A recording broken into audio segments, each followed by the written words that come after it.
Stacy here with Limelight AZ. So this video is one I've been wanting to do for a while and I just hadn't gotten around to, which is the actual protocol that I'm doing for the bee venom and what all is entailed in that. So this is, of course, based off of what is ideal, not what happens necessarily during the day. So, especially recently, things got really kind of mixed up, and I mean, I had issues with my thyroid, so I was off of the bee venom for a little while, and then prior to that, there was family from out of the country, and so things got kind of screwed up then, and so this is the ideal protocol. This is what we are supposed to be doing, and we are now trying to get back on track doing. So first thing I do is in the morning, my husband, before he leaves, he gives me my thyroid pill. This is important to do in the morning away from food. I'm not supposed to have my thyroid pill within 2 hours of food. So I usually will take my pill and then go back to sleep. And it's pretty early. It's like 6:30, maybe 7. And so then I just end up going back to sleep. But the rest of the protocol is pretty simple and straightforward. I have 3 days a week that I do bee venom therapy, and 4 days a week that I do detox. So the days that I am doing the bee venom therapy are currently Sunday, Tuesday, and Thursday. And then, of course, the detox days are Monday, Wednesday, Friday, and Saturday. We planned it that way so that we would have Shabbat pretty much off, except for trying to do the sauna blanket. And we wouldn't be messing with bees or anything like that. So, what does the bee venom therapy actually look like? So, basically, I have to have 3,000 milligrams of vitamin C a day. That is your base, like, you must do this in order to be successful at bee venom therapy. There are other things you can add in for supplements, but I learned pretty quickly that the more supplements that you add in, the more complicated things get, the more frustrated you get with the therapy. And the bee venom therapy, they really, really stress simplicity. Like, don't overdo it.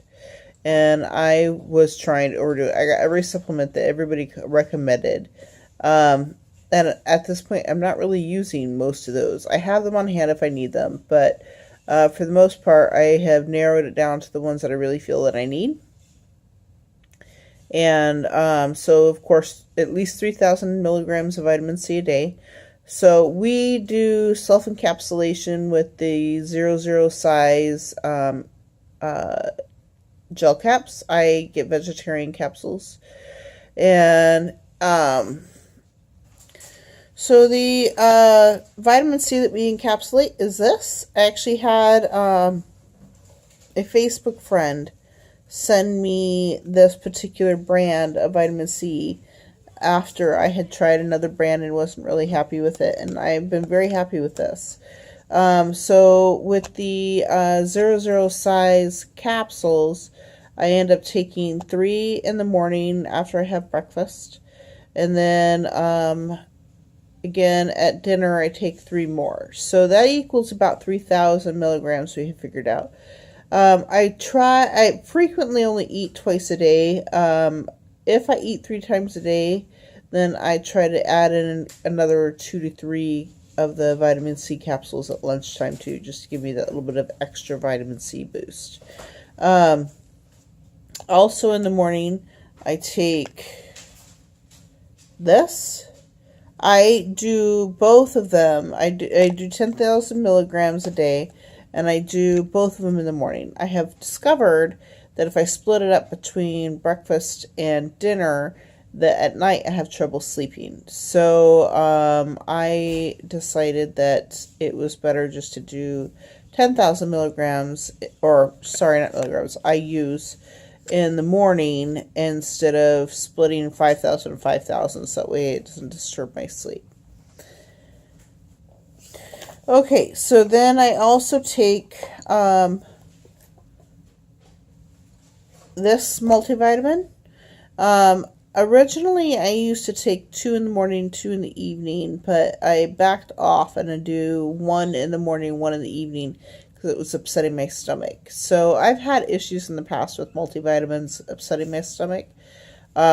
So I might try to bump it up to 2 in the morning, 2 in the evening at some point. But right now I'm tolerating the 1, and I have been so sick recently that I don't really want to mess with it. I'm kind of in a good period right now with my stomach, and I don't want to mess with making it worse again. I'm also taking magnesium. I am using... Oh, let's see if I can get my hand to turn.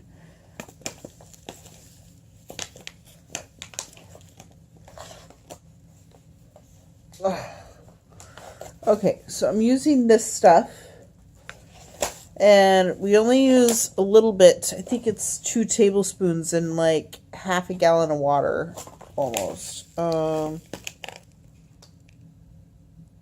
full teaspoons with 1 liter of filtered water. So we make this up approximately once every week and a half to 2 weeks. And we have a jar that sits with a lid on it that is on my nightstand behind the camera, that we take about, we use a baby food jar, a 4-ounce baby food jar for measuring, and we do about 2 ounces and dump it in some cranberry juice, and I get my magnesium that way. The instructions call for doing this once a day for somebody my age, but with the significance of the health issues that I'm having, I'm doing it twice a day, especially because I know that magnesium affects the muscles so much, and that is a big problem for me. So I'm doing it twice a day. I may try to up it to 3 times a day at some point, but right now I'm just doing 2. So morning and evening again. The only other supplement that I'm taking right now, I am doing on detox days only, not on sting days. And that is, Yucca Stock. This is for the ammonia in the brain. I've not had much of an issue with that since starting the bee venom therapy. Not long into the bee venom therapy, it went away. And I really think that this has a lot to do with that. For a while, I was taking it every day, and then I found out that you're supposed to take it on the detox days, not on the sting days. So those are pretty much my supplements. I do have other supplements that will, I have tinctures that will support my kidneys, liver, adrenals, one more, lymphatic system. But I haven't really used those too much, and I don't really feel a need to use them at this point. Perhaps if I get to a point where I feel like I need it, I might. But I know that I just had lab work done on both my kidneys and liver, and they are doing fine. So I'm not concerned about them. Lymphatic system seems to be a bigger issue because of wanting my lymph system to work better. But that was more early on in the bee venom therapy. I haven't really seen a need for using the tincture for that. The other thing that I do daily, or try to, I haven't been very good about it recently, but I try to, is have approximately 1 quart of lemonade.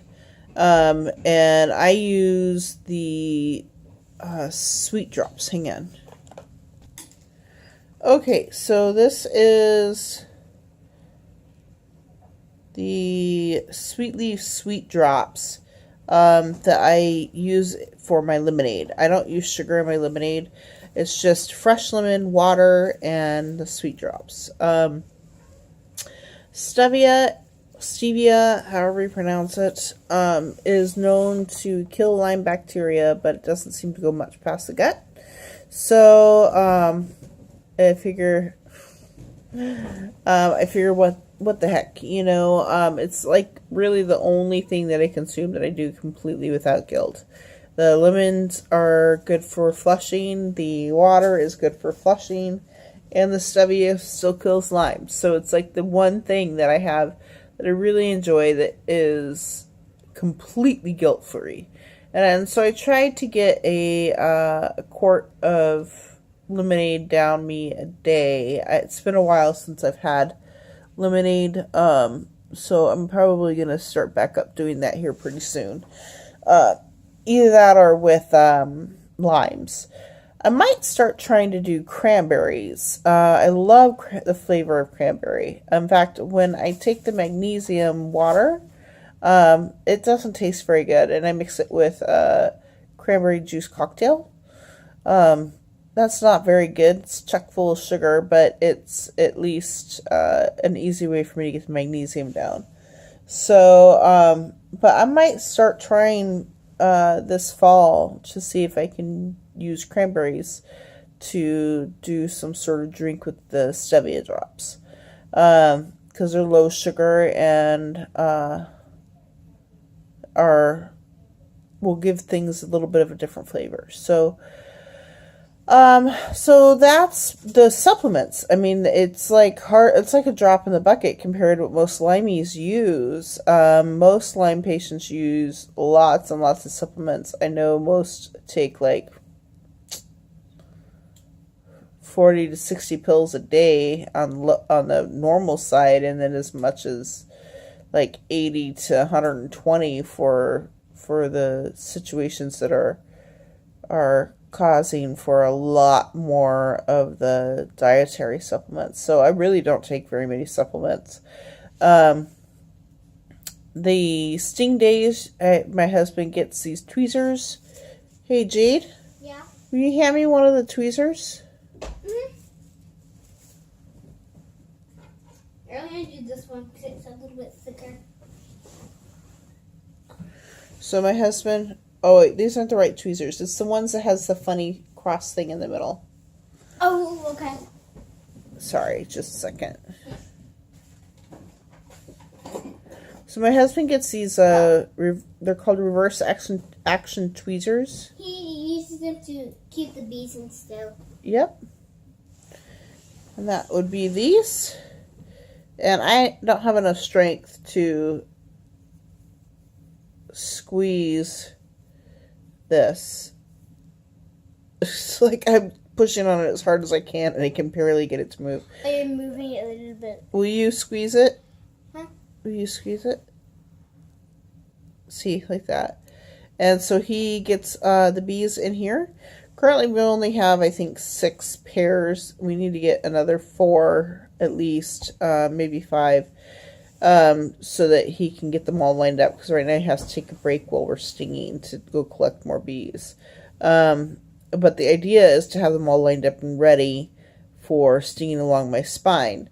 So he gets the 10 bees, and we alternate between upper and lower back once a week. So for 3 days, and since we sting for 3 days a week, then so for 3 days we're doing upper back, 3 days lower back, 3 days upper back, 3 days lower back.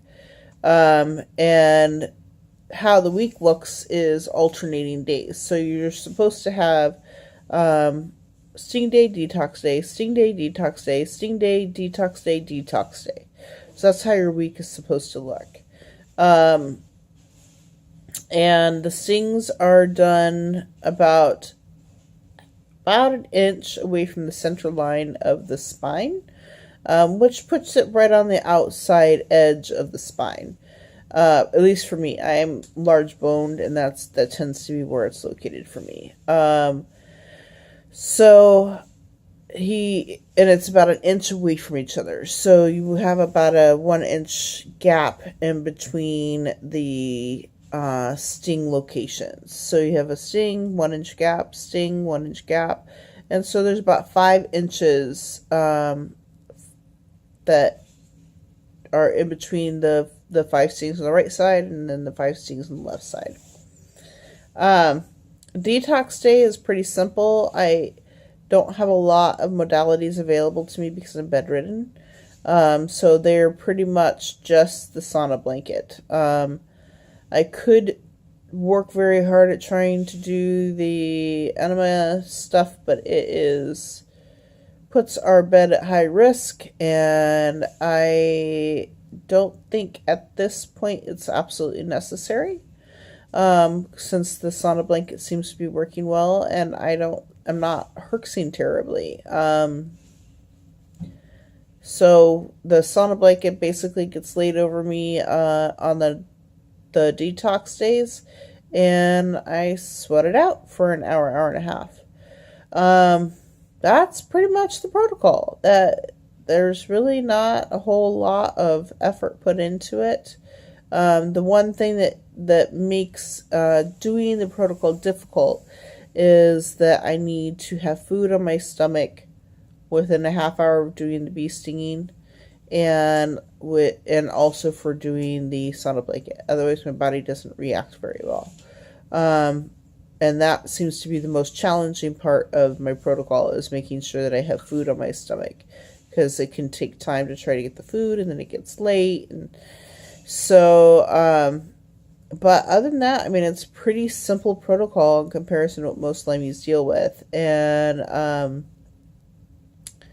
I'm thankful at the simplicity of it. When it comes to doing things that you have to have this supplement at this hour and this supplement at that hour, and then you need to do this detox method at this time, that is way more complicated than I am likely to follow through with. So at this time, as far as detox, I just have the sauna blanket. At some point, I would like to include the Epsom salts bath and chiropractic care and massage therapy. But for now, it's just the sauna blanket. I may start, now that my husband has a job, I may start having a massage therapist come in and do massage therapy, so that way I can get that added to my therapy. But really, it's just a pretty simple protocol. My improvements so far have kind of ebbed and flowed, but I think more due to the fact that I was not staying on top of doing the stinging the way that you're supposed to. Like right now, I'm very stiff and very uncomfortable most of the time because I went for 5 days not stinging due to stomach issues from the thyroid. So right now, I don't think I'm in the great place, but I do see that my brain is working well, and that now that I'm on my thyroid medicine, that my emotions are in check, and I'm feeling more encouraged about getting things done. In fact, today, oh my gosh, I got a bunch of stuff done that's been hanging over my head for months. Having to call student loans, having to call, try to get a doctor's appointment, all of these things that I've just been kind of like, I don't have the energy to even call anyone and deal with any of this and jump through hoops. Well, it all turned out to not be any jumping through hoops. It was all really simple stuff. And so very thankful that I am definitely feeling better.